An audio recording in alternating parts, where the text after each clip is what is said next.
Channel में स्वागत करता हूं और ये एक्सीलेंट का मैथमेटिक्स का क्लास है और इस सीरीज में जो है यूपी बोर्ड 2026 में आने वाले जो एक्सपेक्टेड क्वेश्चन है उसके क्वेश्चन के बारे में हम डिस्कशन करेंगे। ये मैथमेटिक्स का क्लासेस है और यूपी बोर्ड के लिए मान के चले कि ये रामबाण है। ठीक है सर, तो आगे हम बात करेंगे यूपी बोर्ड 2026 का। 26 की प्रिपरेशन में है हम और सबसे बढ़िया क्वेश्चन इसमें पूछता है आपसे कि सिद्ध कीजिए कि करनी में दो एक अपरिमेय संख्या है। कोई जरूरी नहीं है कि आपके एग्जाम में करनी में दो ही आएगा, लेकिन इतना जरूर गारंटी है कि अपरिमेय संख्या ही पूछेगा। यहाँ पे वैल्यू आपके कुछ भी रख दे, करनी में 3 रख दे, करनी में 5 रख दे, करनी में 4 रख दे, करनी में 4 तो नहीं होगा, करनी में 7 रख दे और करनी में 9 रख दे। अगर ऐसा क्वेश्चन देता है तो आपका जो है ऐसा ही पूछेगा। बात करेंगे हम इसको प्रूफ होने के लिए। 4 नंबर का सवाल है और 4 नंबर का जब सवाल की बात आती है तो जो है आपका क्वेश्चन का लेवल तो थोड़ा सा रहेगा ही रहेगा, क्योंकि बोर्ड का एग्जाम होता है। हम लिखेंगे ना कि मानक करनी में दो एक परिमेय संख्या है। हम मानेंगे प्रूफ तो आपको अपरिमेय करना है, लेकिन हम मानेंगे कि आपका करनी में दो एक आपका परिमेय संख्या है, परिमेय संख्या है। चलिए, जब ये परिमेय संख्या होगा तो इसका मान जो है पी बटे क्यू के फॉर्म में होगा। तो करनी में दो बराबर हम लिखेंगे पी बटा में क्यू, करनी में दो बराबर पी बटा में क्यू, जहां पी और क्यू आपका अभाज्य होता है और उसके साथ Q does not equal to 0। Q का जो मान है वो 0 नहीं होना चाहिए और सभाज्य का मतलब कि उसका जो गुणनखंड है केवल 1 होना चाहिए। चलिए आगे हम बात करेंगे दोनों पक्षों का वर्ग करने पर। दोनों पक्षों का वर्ग करेंगे हम तो करनी में 2 का स्क्वायर 2 होता है और P square by Q square हो जाएगा।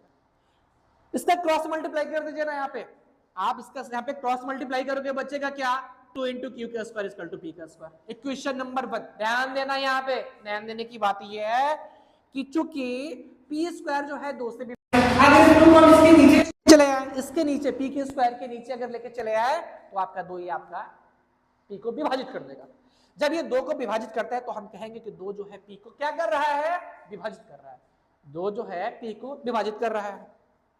आगे हम करेंगे पुनः माना p बराबर 2c। हम मानेंगे कि p इक्वल टू 2c, जहां c आपका कांस्टेंट होता है, पूर्णांक होता है।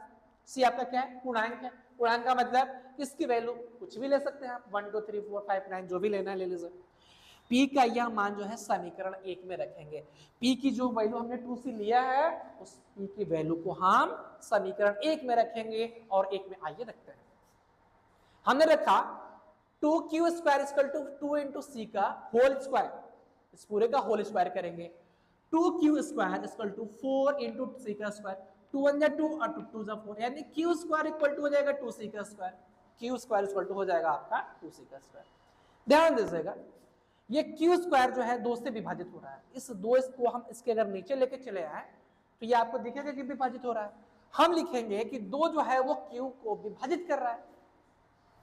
देखिए ध्यान से, 2 जो है आपका p को भी विभाजित कर रहा है, 2 आपका q को भी विभाजित कर रहा है। जब ये विभाजित कर रहा है और सभाज्य में केवल एक ही गुणनखंड होते हैं तो इसमें हम लिखेंगे कि अतः 2 जो है p और q दोनों का उभयनिष्ठ गुणनखंड है, जो कि गलत है। उभयनिष्ठ गुणनखंड होगा कैसे, जब सभाज्य संख्या है तो इनका गुणनखंड अलग अलग होगा, उभयनिष्ठ गुणनखंड नहीं होगा।